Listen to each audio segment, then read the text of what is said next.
Hey, what up, Bigrat310 back at it. Q&A number 7. Thank you. Ecotrix 1999, because you sent me this question 3 weeks ago. I'm really sorry with my break from YouTube and a bunch of other stuff that was happening. I never got to it. I have like 14 questions. I'm going to try to do as much as I can. I'm definitely not going to do this in in one part. Ecotrix99's questions are, I've seen a lot of comments and other videos about how the attitude around the WWF is better than the WWE now. Do you agree and why? As in promos and interviews, by far the Attitude Era was much better. But by actual wrestling, because the Attitude Era did have guys like The Rock and Austin and Triple H in his prime, which he's not in now. Mick Foley, who I loved, one of my favorite characters in WWE all time. Not Mankind, Mick Foley. There's a difference. And also, I think the Attitude Era was a lot funnier. Like I just said on the Edge DVD, they totally best of Edge and Christian was all the Attitude Era, and shit was hilarious. I could not stop laughing while watching that. Also, Kurt Angle, when he just started, was very funny. He was accidentally funny. I mean, I know they planned it and everything, but I mean, like, his character was meant to be accidentally funny, which, to me, is the best comedy of all. Wrestling-wise, I don't know. I think WWE right now is a little more high flyers. I think, we have Rey Mysterio and Kofi Kingston and Evan Bourne, and you didn't have those guys in the Attitude Era. Don't go posting comments everywhere. Yeah, but we had this, I get it. We had some. I just think we have better high flyers now. Evan Bourne, to me, is one of the greatest high flyers of all time. Matt Sindel, whatever you want to call him. But if I was going to make a final decision, it's a good question. Which one do I enjoy more? Maybe, back then, because to me, titles are very important.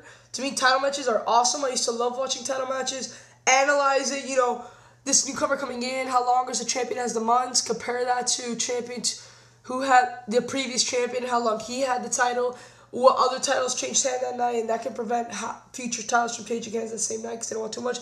And I love that. But in WWE now, you can't, predict title changes. I'm sorry, you can't. You could try to say that you can predict any title match. Not anymore. I thought I could, but around October, I realized that you can't predict title changes anymore. It's impossible. Because the way they do it, some title changes are a month. Some are 7 months. It's just too crazy and chaotic. You can't do it. But back then, it was very easy. And I liked it back then. I like having the titles having more prestige. So when one of you guys won it, you're all happy and jumpy, a new era. That phrase, a new era, could actually be implied. Now it can't. Let's see, we've had, for the WWE title, the Triple H era for 6 months, then the Edge era, then the Jeff Hardy era, then the Edge era, and then the Triple H era again, and most likely the Randy Orton era. And back then, titles rarely changed hands. It was a rarity. Now it's pretty common.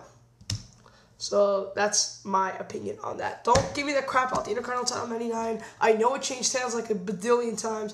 I'm saying more often, all the titles combined. I know the hardcore title doesn't count either. Titles rarely changed hands. And I like that. Now they just... do you think the Undertaker's final match could be at WrestleMania? Or even Shawn Michaels? I always thought that if the Undertaker was going to lose to Shawn, I thought that would be his last match. So I read a spoiler 4 or 5 months ago that said something about Shawn retiring. I don't know if that's true, but with the match they booked, it is possible. I don't want him to have a loser leaves town match because that just makes it seem stupid. But they are both from Texas. Heck, someone even told me what if they both retire, which, by the way the match is looking out to be, that could be a possibility. But if the Undertaker wins, I think we'll keep on going a little longer. But if he loses, then maybe we might be seeing the end. I'm just not sure. But it is possible. It is possible. Not so much Shawn, though. I don't really see Shawn. Shawn jobs more often than we think. Shawn jobs and Lance Cade in October, which really pissed me off. Really pissed me off in listening to Lance Cade. Speaking of jobbers, Vogras' first question, who's your favorite jobber of all time? Okay, I saw A-Stone's video, and I know he said Barry Horowitz, but Barry Horowitz was around for a few years. No. I will tell you the best jobber in wrestling history, the Brooklyn Brawler. That guy didn't just make a career. He made a freaking legacy out of jobbing. A legacy. This guy started in like 98. I remember seeing video footages of him just losing. Not 98. What am I saying? Way before that. This guy started like he was, you guys might not know this. Everyone probably knows he was Abe Knuckleball Schwartz. He was also Doink the Clown at one point. And he was Kimchi, Kamala's manager. And so he's been around for a really long time. It's like early 90s. And that guy just couldn't help but lose. He really just couldn't help but lose. He lost almost every single match. Except in 2000, I know for a fact that he beat Chris Jericho in one of the greatest upsets in wrestling history. When like Triple H went for the pedigree and Chris Jericho does the Bulldog and the Lion Song because they were feuding at the time because Jericho kissed Stephanie. And Brooklyn Brawler pins Triple H for the win. That guy's still around today. I remember 2 years ago, this guy's been wrestling for like 20 years now. 2 years ago, at ECW, it saw Brooklyn Brawler say, I'm going to become the next ECW champion, the hardcore Brooklyn Brawler. And then Kurt Angle beats him in 2 minutes. I was shocked that he was still around. Honestly, it's been like 20 years of him just jobbing. That's amazing. Like I said, that's not making a living. That's not making a career out of jobbing. That's making a damn legacy out of jobbing. In my opinion, he's my favorite. Not to mention, he was sort of funny. I liked when he changed himself to the Boston Brawler. Then get beat up by Heidi Reg 10 seconds later. Do you see any WWE title mergers or titles brought back into active status? TV European Hardcore in the year 2009. I only think they need one women's title, one tag titles if on a show. I agree, especially tag team. They definitely, they're very limited. Like I said before, they have a lot more tag teams than we think. I counted in one of my videos. They have like 9 tag teams. I think personally they have a little more than TNA. But I still think 2 titles isn't enough for 9. I still think 1 is plenty. You really need, like, in my opinion, need over 20 tag teams to defend it for 2 titles. And they don't have the time, they don't have the space. F it.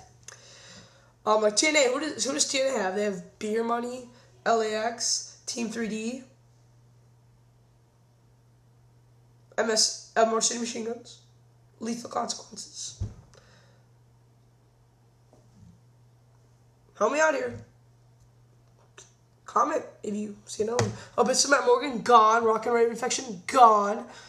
Kaz and Super Eric, gone. Princess Brotherhood, gone. No, Frontline and Mafia tag teams don't count except for Lethal Consequences and Motor City Machine Guns because they are established tag teams. Anyone I'd see being into active status, I don't think they will, but they might. Because WWE thinks they need a lot of titles and since they're taking away 1 women's title and 1 tag titles, I see them bringing the Cruiserweight title back, not any of those 3, the Cruiserweight title. And I would like for them to bring the Hardcore title because to me that was just pure comedy. That title meant shit, but it was for comedy. It was to make me laugh, and boy did it ever. Every single time. I had the Hardcore title DVD because it's really funny. And it actually had some good matches. Believe it or not. Bluecmu says, if you could go back in time and change storyline, what storyline would it be, and how would you rewrite it? There's a lot of favorites people like to pick. They like to pick the Joe's title run. Some like to pick this whole Main Event Mafia frontline storyline. This is good because I have plenty that I could fix. Plenty. I know. Was it A-Stone or Copy Ninja who said Katie Vick, which I guess is fine with me, but I would change something else. I'm still trying to think. Maybe the Hogan Warrior crap that they brought back. That would have been nice, seen done better. Here, let me check something on Wikipedia. Look at the worst feuds of all time.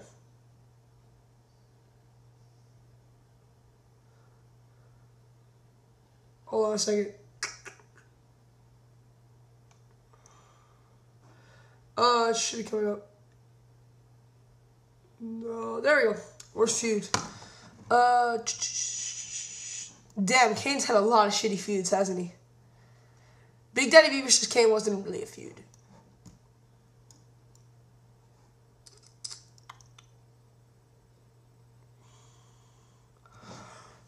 You know what? I might have to do Hogan Warrior. The Alliance, I might rewind. I love the Alliance, as you guys know. I just thought it could have been better. It could have been way better. I would have had Sting, Goldberg, Lex Luger, DDP, the original DDP, and ECW guys too, like Rob Van Dam, Raven, Taz. Make them like top guys, the biggest guys on the team. And that's the storyline we're ready. Oh, part 2 coming up.